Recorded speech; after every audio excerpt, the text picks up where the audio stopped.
ഞാൻ എൻ്റെ പ്രിയപ്പെട്ട നാട്ടുകാരോടും ഉന്നതത്തിൽ ഇരിക്കുന്ന അധികാരികളോടും എല്ലാം വളരെ സങ്കടത്തോടൊരു വാർത്ത പറയാനാണ് വന്ന് നിൽക്കുന്നത്. ഞാൻ തിങ്കളാഴ്ച എൻ്റെ ഭർത്താവിനെയും കൊണ്ട് ഈ ഹരിപ്പാട് ഗവൺമെൻറ് ഹോസ്പിറ്റലിൽ വന്നതാണ്.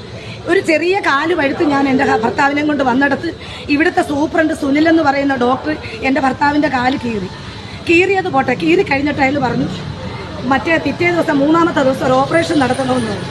ഓപ്പറേഷനും നടത്തി. പക്ഷേ വീട്ടിൽ കൊണ്ടുവന്ന് ഞാൻ 5000 രൂപ കൊടുത്തില്ല എന്ന് പറഞ്ഞ് ആ ഡോക്ടർ എൻ്റെ ഭർത്താവിനെ ഈ 3 ദിവസമായിട്ടും നോക്കിയിട്ടില്ല.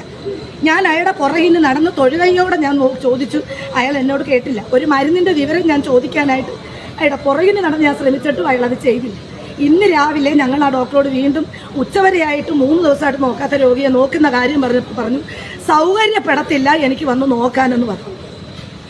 നിങ്ങൾ പറ, ഒരു രോഗിയെ കൊണ്ട് വരുന്ന ഒരു ആളോട് ഒരു ബൈസ്റ്റാൻഡറിനോട് ഇതാണോ ഒരു ഡോക്ടർ പറയേണ്ടത്?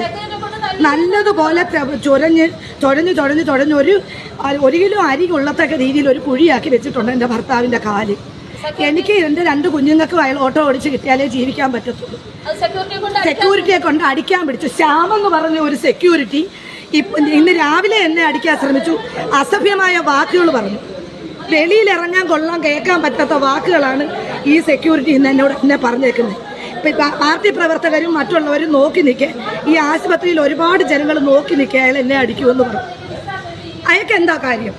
ഞാനൊരു ഡോക്ടറോട് എൻ്റെ ഭർത്താവിനെ ഡിസ്ചാർജ് ചെയ്ത് കിട്ടണമെന്ന് ആവശ്യപ്പെട്ടത് എൻ്റെ ഭർത്താവിൻ്റെ കാല് സംരക്ഷിക്കാൻ വേണ്ടിയാണ്. എനിക്ക് വേറെ ആരുമില്ല. നിങ്ങൾ തന്നെ ഒന്ന് തീരുമാനിച്ചിട്ട് നിങ്ങൾ പറ, എന്താ ചെയ്യണ്ടേ? മേളിൽ സർജറി വാർഡിൽ പട്ടി അടിക്കുക പോലെ ജനം കിടക്കുക. എന്നെക്കൊണ്ട് എനിക്ക് ഒരു നിവൃത്തിയില്ലാത്തതാണ്. എന്നിട്ട് ഞാൻ പേ വാർഡ് എടുത്ത് കിടന്നു. 7500 രൂപ ഇതുവരെ എന്നോടായിട്ടുണ്ട്. പലവിധ ടെസ്റ്റുകൾ നടത്തി മേടിച്ച് എനിക്ക് ഒരു നിവൃത്തിയില്ലാത്തതാണ്.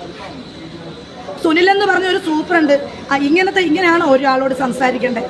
പെണ്ണുങ്ങളെ കൈയേറ്റം ചെയ്യുന്ന ഈ സാമെന്ന് പറയുന്ന സെക്യൂരിറ്റിക്കാരെ പോലുള്ളവരെയാണോ ഈ ഹോസ്പിറ്റലിൽ ജോലിക്ക് വെക്കേണ്ടത്?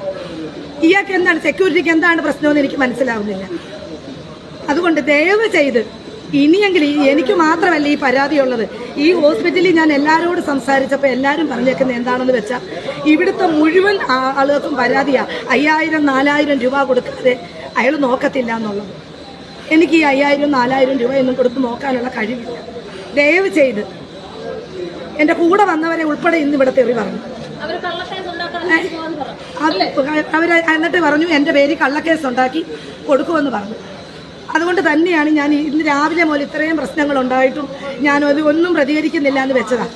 പക്ഷെ ഇപ്പം ഞാൻ ഇങ്ങോട്ട് ഇറങ്ങിയപ്പോൾ സെക്യൂരിറ്റി എന്നെ വായിക്കൊള്ളാത്ത ചീത്തയും തെറിയും ധിക്കാരവും പറഞ്ഞിട്ട് എന്നെ അടിക്കാൻ പിടിച്ചു. സാക്ഷികളും ഉണ്ട്. എന്നിട്ട് പറഞ്ഞു കള്ളക്കേസിൽ നിന്നെ കൊടുത്തി കാണിക്കാമെന്ന് പറഞ്ഞു. എന്താ ഞാൻ ചെയ്യണ്ടേ? മേളിയിരിക്കുന്ന ഉന്നത ഉദ്യോഗസ്ഥന്മാരും നാട്ടുകാരും നല്ലവരായി നിങ്ങളും തീരുമാനിക്കും. ഇതിനെന്തു മറുപടിയാണ് കൊടുക്കണ്ടേന്ന് നിങ്ങൾ തന്നെ പറ. എനിക്ക് നിങ്ങളോടെ പറയാനുള്ളൂ. എനിക്ക് വേറെ ആരൊന്നും പറയാം.